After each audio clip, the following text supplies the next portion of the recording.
What's up, everybody? It's Wincy Terry Bryant, your host for the Arts Ignited podcast, an extension of NJPAC's Standing in Solidarity program developed by the Arts Education team. Our experts light up the mic with honest conversations that welcome social justice topics into the classroom and spark change in any learning space.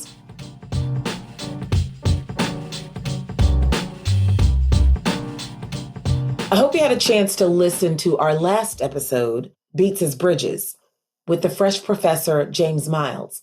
In our third episode of Arts Ignited, we're chatting with spoken word artist Marc Bamuthi Joseph about how civic memory shapes our world of arts education and fuels our vision for a more inclusive future. Before we dive in, let me tell you a little bit about Bamuthi. Marc Bamuthi Joseph is a 2017 TED Global Fellow, an inaugural recipient of the Guggenheim Social Practice Initiative, and a United States Artist Rockefeller Fellowship honoree. He was most recently welcomed into the 23-24 Emerson Collective Dial Fellowship.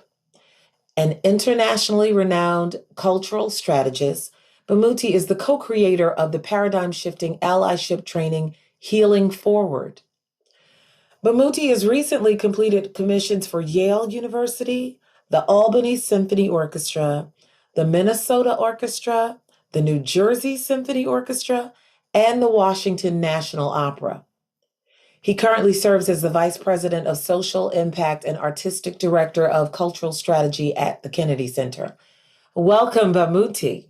Hey there, hey there, hey there. Hi. My goodness. Thanks so much for being here with us today. That bio is so impressive and quite a mouthful. Congratulations on all your successes. Thank you. I think it just means I'm old. Well, I think I'm just out here living a life. Well, quite an impressive life and an impactful life it is. And so we're really grateful for all your contributions and particularly grateful that you could sit down with NJPAC today in the Arts Ignited podcast, because you've got a lot to share and we've got a lot to learn from somebody like you who's, like you said, living the life, but like really making the world better. Thank you, Wincy. I appreciate it. Shout out to NJPAC. Really excited to be here. Shout out to all the educators listening and to everyone listening. It's an honor to be on this journey with you. Yeah, thank you. And thanks for shouting out our educators, because that we of course need our educators, and they absorb what's going on in this podcast and then hopefully take it back to their classrooms and implement it so that we make better citizens of our students. So I love this. I love this.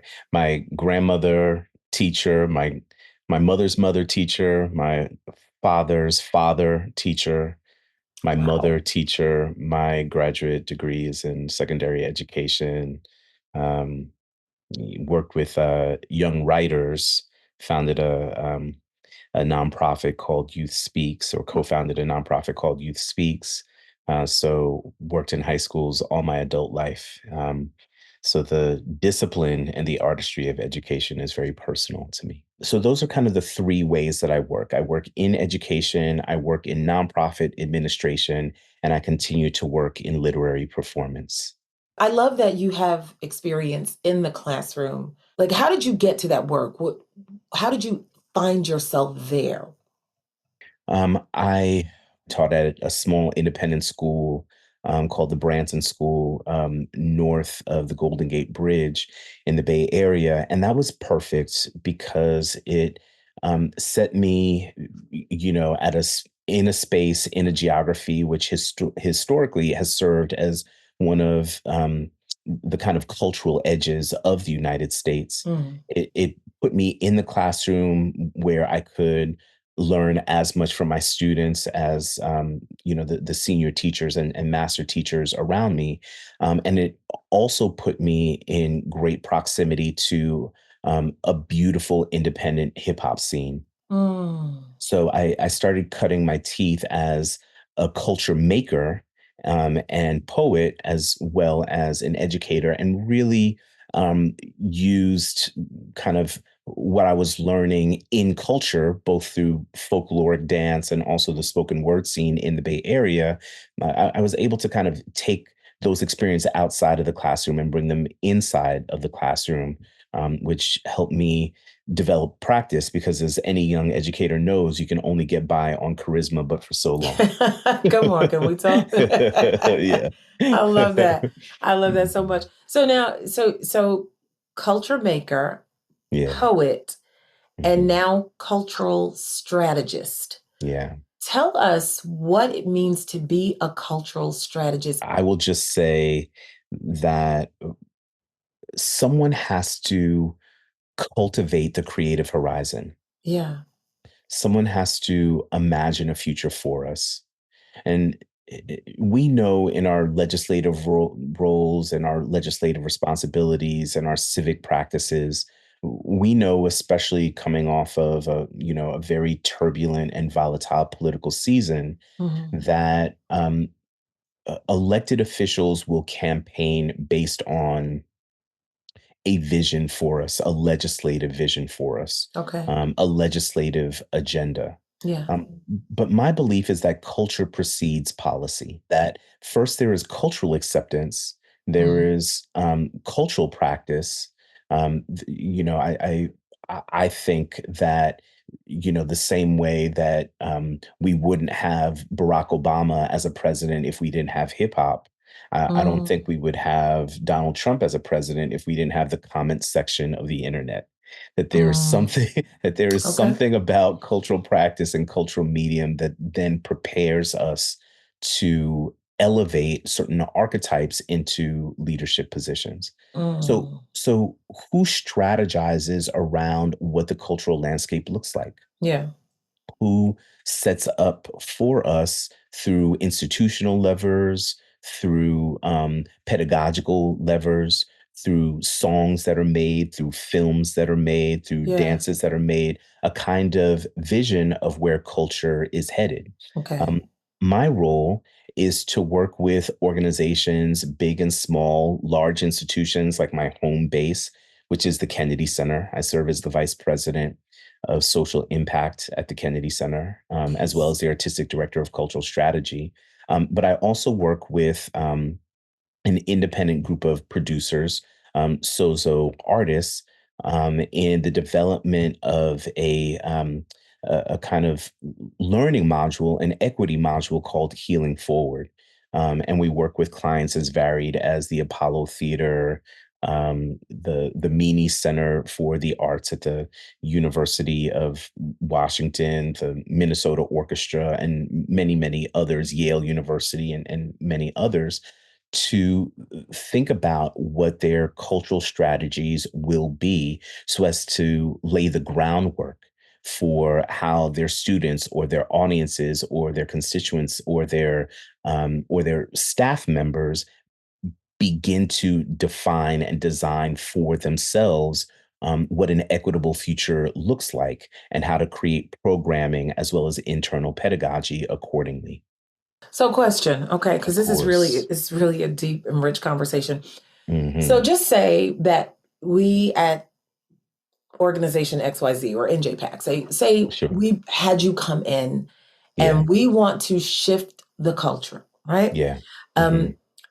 what would the steps be? Because really what I'm asking you to do is pare this down and make it palatable for a classroom teacher who has a culture in the classroom currently. Like, so Yeah, that is their metron. And so they do have of some course. impact over the 30 children that they see every day for, 10 months.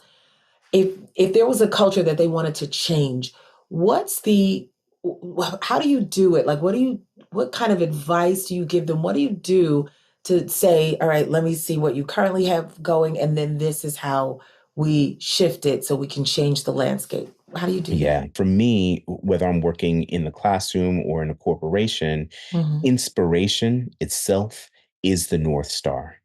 Okay. And inspiration in particular, um, in accordance with um, the 14th Amendment of the Constitution.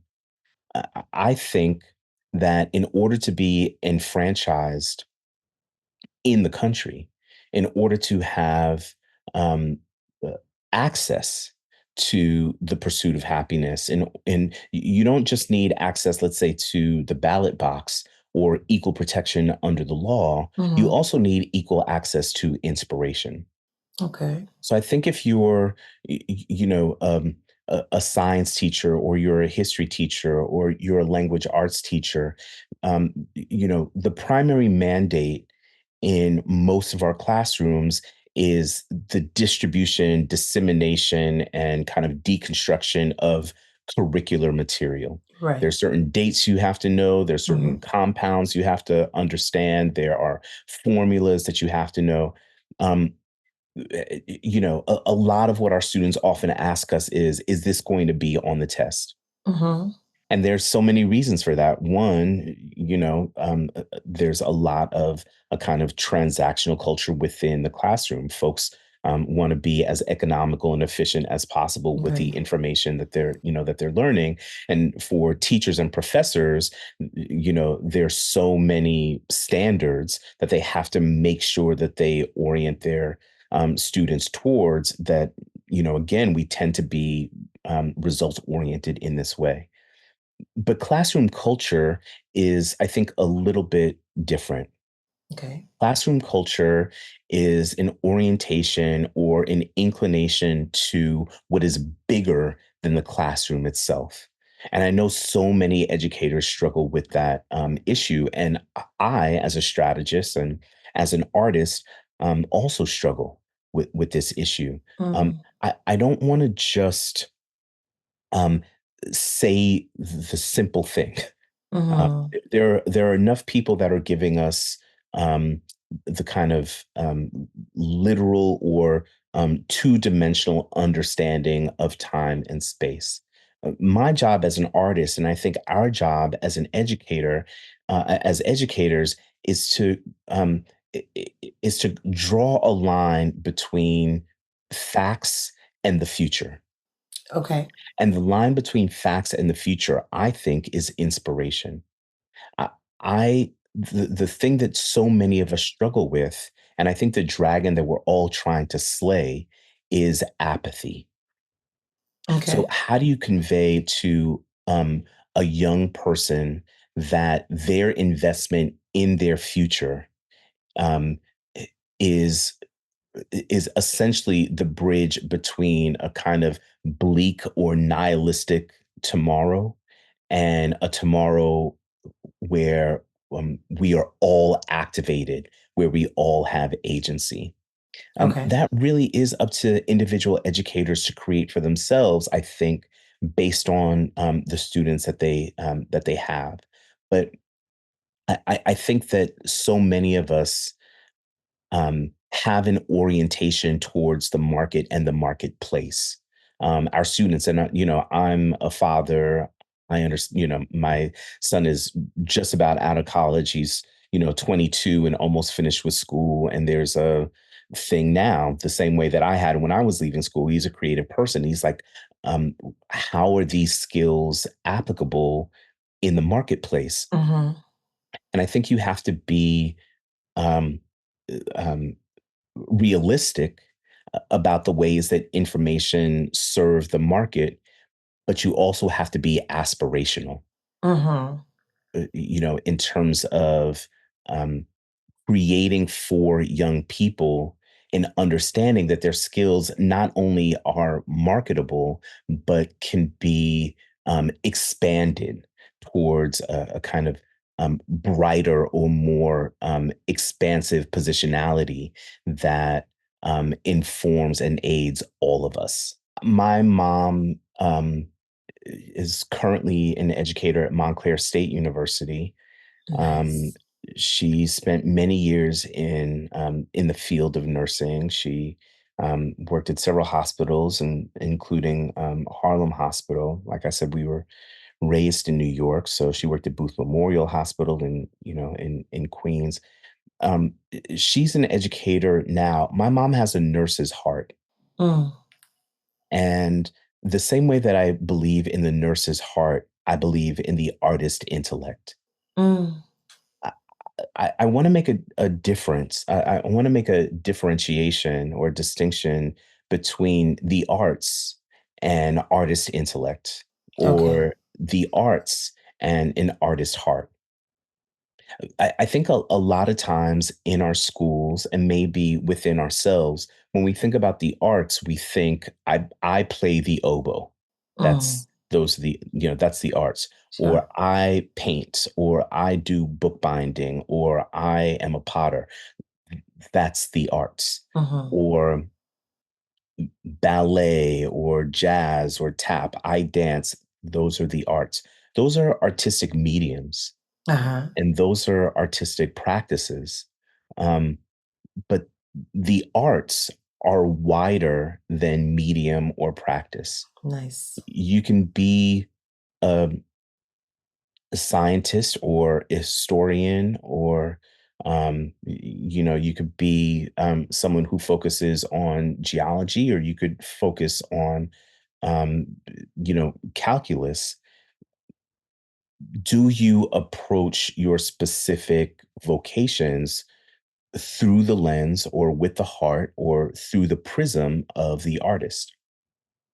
Which is to say, how can you take your specific medium and expand it in a way that enables grace and or beauty in the world, right? So any educator, just by virtue of the fact that you have chosen to serve yourselves, your students, your schools, your lives in this way, Lord knows none of us are in it for the money. We're Okay. we're in it generally because there's some part of us that believes. Yeah. That belief is the kernel of the artist's way. So the first thing that I would say is you are not excluded from this journey, um, just because your perspective isn't, or your kind of area of practice isn't like sketching.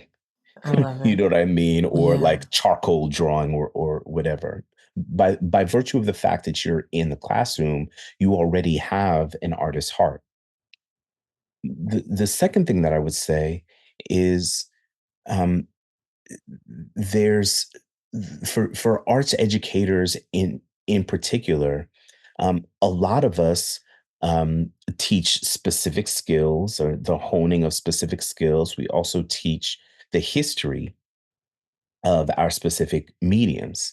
So if you teach, um, dance, for instance, you might teach about Bill Bojangles Robinson, you might teach about Martha Graham, you might teach about Judith Jamison or Alvin Ailey, you might teach about, Horton, or any of these great dancers and choreographers, and that's a particular history that is curricular. Um, Pedagogically, though, my belief is that arts educators aren't just here to teach skills or history. We are here to teach perspective. And Hmm. that perspective, and I think this is hopefully useful for all educators, that perspective is really the key to unlocking um, a, a kind of humility and groundedness, and the cultivation of empathy as a pedagogical foundation for whatever it is that happens within the classroom. I believe that this country uses um, brick to construct houses. We use alloys to manufacture automobiles. We can and should be using art to manufacture empathy. Nice. The question is, can we make empathy an intentional aspect of our broad economy? And to the extent that that is possible, it happens first in the classroom. That's so great. I love what you're saying. So I hear you saying that we all have a part to play in shifting culture, no matter what Yes, curricular subject we teach. right. That's That exactly right. I love that because now you just, licensed a bunch of people to come out from, hiding, thinking Mhm. the artists, quote unquote, will do that. Yes. That's so beautiful. So we just had in November, we had a Hmm. major election, right? Yes. And I want to hit you with this quote that you hit me with, and I want Hmm. you to speak to it. Okay. So I heard you say that democracy is not just political. It Hmm. doesn't happen every 4 years. Right. And I know with the last election, people kind of like it was an immersive experience. Like everybody was like, go, go, go for my candidate. And Hmm. then, now it's over and a lot of people are just kind of back to business as usual, or nothing can be done until the next election. Yeah.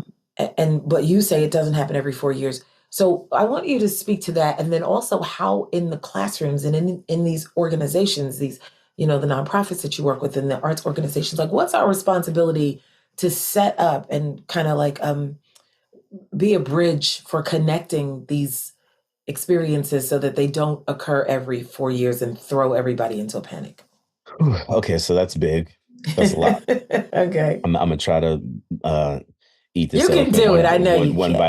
bite at a time. Okay. Um, okay, maybe the first thing to say is that the Constitution itself, on the subject of democracy, the Constitution itself is a critical theory. It articulates a form of government that the world had never seen before. So we, I think, almost 250 years later, take that theory to be a fact.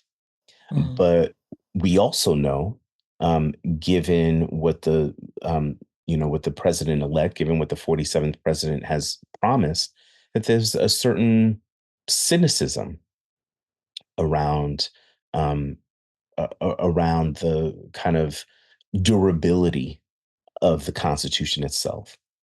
So, th- in order for the democracy to work, um, the theory has to be lived every day. And if you've ever been in love, or if you've ever been a parent, or if you've ever been a teacher, you know that no matter how successful you might have been on Tuesday, you got to come back on Wednesday. Mm. No Hmm. matter what happens um, in May, or no matter what happens in February, you got to come back in March. And very often it's a drag. But like good parenting, or like a good relationship, or like good education, even though it's hard, you do it because it's worth it. Mhm. Democracy is hard. Mhm. And it's not something, you can imagine what your relationships would look like if you only showed up for them every 4 years. Wow. Well, what's your relationship to the American future? Wow. What's your relationship to the American promise? And what do we think that future is going to be if we only show up for it every 4 years? Mm. I don't know what the final numbers were, Mhm. but one of the things that I noticed about the turnout in this election is that it seems, at least at the presidential level, that the person who won the election didn't have, proportionally speaking, that many more votes than he did in 2020. Mm. What did happen was uh, Vice President Harris received many, many millions fewer votes than President Joe Biden. So essentially, and I borrowed this from Rebecca Solnit, this election was between Trump, Harris, and the couch. And if you are someone that voted for or was a fan of Vice President Harris, you would say that the couch won.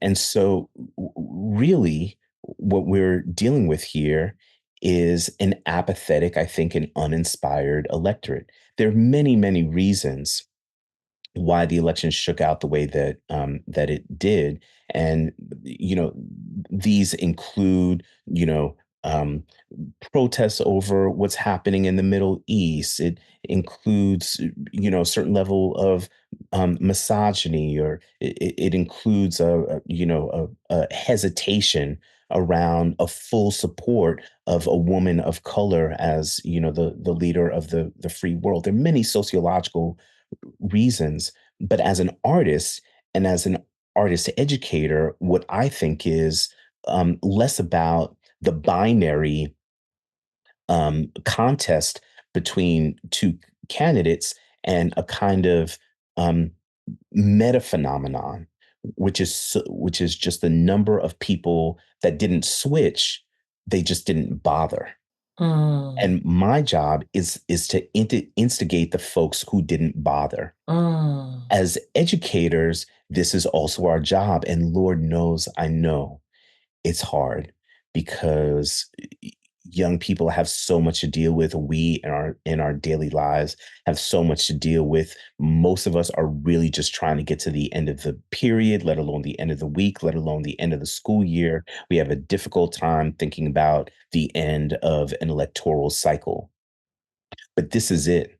mhm, I, you know, I have a favorite dance teacher, mhm. Randy Sloan, who sat me down. I'm 49 years old. I remember conversations we had when I was 16. Yeah, She changed my life. yeah. Um, I had a favorite English teacher, Dr. Daniel Black, two of them, Dr. Daniel Black, Dr. Melvin Raming. I remember them sitting me down when I was 20 years old, when I was Mhm. 21 years old. It's 30 years from now, those conversations are still shaping me. And Yeah. because they're still shaping me, I know that they're still shaping our democracy. I Okay. also know that I've been the favorite teacher Mm, for many students. They reach me now. I mm. know that the conversations I had with them when they were 14, when they were 15, when they were 16, influence them now as adults. I am shaping democracy. So one of the crazy things about being an educator is that even though you're very often just trying to get to the end of the period, most of the time your greatest impact won't be felt for another 5 years, 10 Mm, years, 15 years, 20 years. The democracy that we've inherited is the democracy that a past generation made for us. So you in the classroom are making the future. And I know that that doesn't, often like feed our families or pay our bills sufficiently, but this is the work that we've been called to do. yeah. And so we fight the fight. We do the thing today, knowing that our greatest impact is on the horizon. Nice. So, okay, you're you are the favorite teacher for some students. And you Hopefully, I mentioned, think yeah, so. yeah, you are. I'm sure you are. Yeah. You're my favorite teacher. I'm loving this conversation. Um, I'm thinking of my favorite teachers and what you're saying. And when someone sees something in you that you may not have the maturity or the foresight to Yeah. see yet, Right. and they sit down and share it with you, Hmm. it gives you a trajectory like a vision that you had not had for yourself. Hmm. So Hmm. so to all my teachers who are out there listening and feeling like, oh, well, I'm not an artist and I'm not creative and I have so many students. I love what you said, like student by student.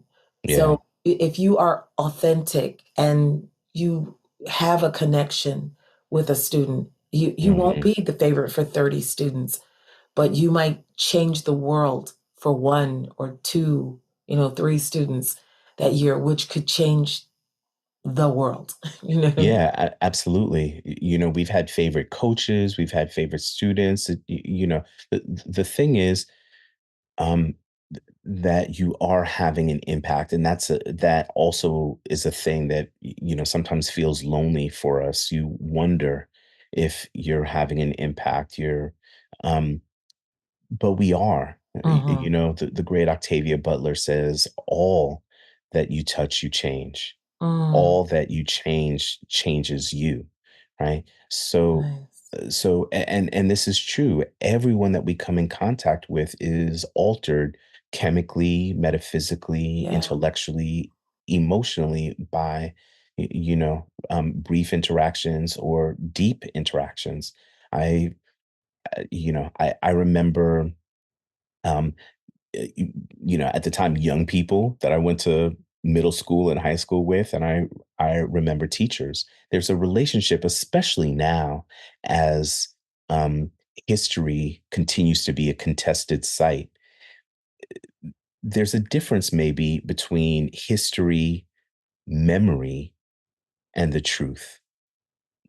But maybe the truest thing that we have is memory, because not only is there a kind of factual or tactical or practical reality that we're connected to, there also, in the form of memory, is an emotion that attaches Mm, itself to a particular time and place.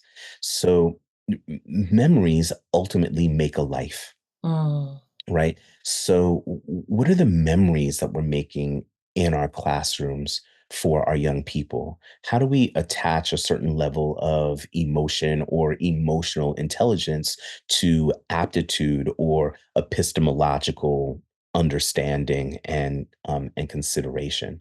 I think maybe that's another way that we elevate ourselves yeah, with our students and kind of connect back to this thread that we've been talking about all along, that you teach facts, but you uplift through emotion and memory. yeah. We teach skills, but we aspire to the slaying of apathy. Hmm. And the trick is to connect the slaying of apathy to the mastery of skills and aptitude. And if we can do that, I think that is education. Wow. Wow. Okay. Listen, this was really heavy. I want to ask you this last question, Mhm. your parting wisdom. What is your hope for the future? And then whose responsibility is to bring these dreams to fruition? Well, it is everybody's responsibility. Yeah. We are all implicated. And, maybe sometimes you go to the store and you get the like plastic bottle of so and so and such and such, and you're like, man, if I recycle this bottle, does it really matter? It matters. Yeah. you know Yeah. the all the grains of sand Mm. make the shoreline. Yeah. And Nice. given that the shoreline is under attack, we literally have to be granular with our approach, not just to the environment in a very practical way, but um, I'm also speaking in a more metaphysical and metaphorical way too. My hope for the future, Yeah. my hope for the horizon is that it is hopeful, Okay. that I would like for hope to make a comeback. I Mm. think the conversation, especially the political conversation that we've been having lately, Hmm. um, isn't so much about hope in the expansive sense. It's been about results in a very binary and contested sense. Okay. Hmm. And I like to say that my folks did not immigrate to the United States for me to not be dope, Come on. right? Like their migration, and so many of us, as a matter of fact, almost all of us are here as a result of some kind of migration, Yeah. forced or not. Hmm. Migration is a measure of the distance that someone will travel in order to be free. Yeah. So I hope for a future that um, respects the distance that any individual or family would travel in order to be most free. And that's the question I think that I would ask for listeners of this podcast and educators everywhere and really humans everywhere Hmm. is, When in your life have you felt most free? Wow. And then what would it take to cultivate that feeling for someone else? Nice. F- Freedom is not something that's legislated. Freedom is a feeling. So, can we make it possible together, collectively, Mm. to create the feeling of freedom most safely for the most people? That's a future that I want to live in, and we're all responsible to getting there. Wow. What's next for you? What's coming up for you? Where can we find you? Lots of things coming up for me. I'm making a gospel mass with the artist Carlos Simon that premieres in Los Angeles with the Los Angeles Philharmonic Wow. um, under the musical direction of the great Dudamel, and that premieres in April. I'm working with a woman named Wendy Whalen on a piece called Carnival of the Animals, and that'll be at Lincoln Center in March. So if you're in LA, check out that gospel mass in April. And if you're in the tri-state area, come to Lincoln Center in March, and I'll be lots of places. There's a piece that I made with another Haitian American, a composer named Daniel Bernard Romain, and it's a forgiveness suite, and we performed Mm. that with the Oakland Symphony in also in March. So forgiveness in March in Oakland, in the Bay Area, Carnival of the Animals in March at Lincoln Center, Gospel Mass in LA. So hopefully I'll catch you, all of you listeners, on one coast or the other. Yeah, that's what I'm saying, coast to coast. Thank you so much for being with us today, Bamuthi. Thank you for such a meaningful conversation. Be sure to check out Bamuthi in the Carnival of the Animals, New York City premiere at Lincoln Center on March 21st through the 22nd. Also, keep an eye out for our next episode, which will be released this spring. We hope you were inspired to find ways you can teach the arts or whatever you teach from a civic-based perspective. By creating space for our students to dream, innovate, and take risks, we pave the way for empathetic, joy-filled artist citizens. And that's what we need in the world today. Thank you once again. I'm Wincy Terry Bryan. Thank you for listening to Arts Ignited, a podcast from NJPAC's Social Justice Learning Series, a Standing in Solidarity program. For educators in the audience, make sure to complete the episode survey. You'll need to do this to receive your professional development certificate. And keep an eye out for our next episode. The Arts Ignited podcast hosts honest conversations with leading experts about how the arts can change the world. You have a burning question or interesting topic idea? We want to hear from you. So reach out to us and we'll consider it for a future episode. Now make sure to follow at NJPAC and at NJPAC Arts Ed for updates on our programming. Lastly, I want to thank our friends at Yardbird Productions for producing and editing this episode, as well as Garrett, who's a young artist from NJPAC's hip hop education program, for his original music beats. That's right, those beats you hear. Thanks, Garrett. This podcast is made possible through NJPAC's Colton Institute for Training and Research in the Arts, founded and supported by the generosity of Judy and Stuart Colton.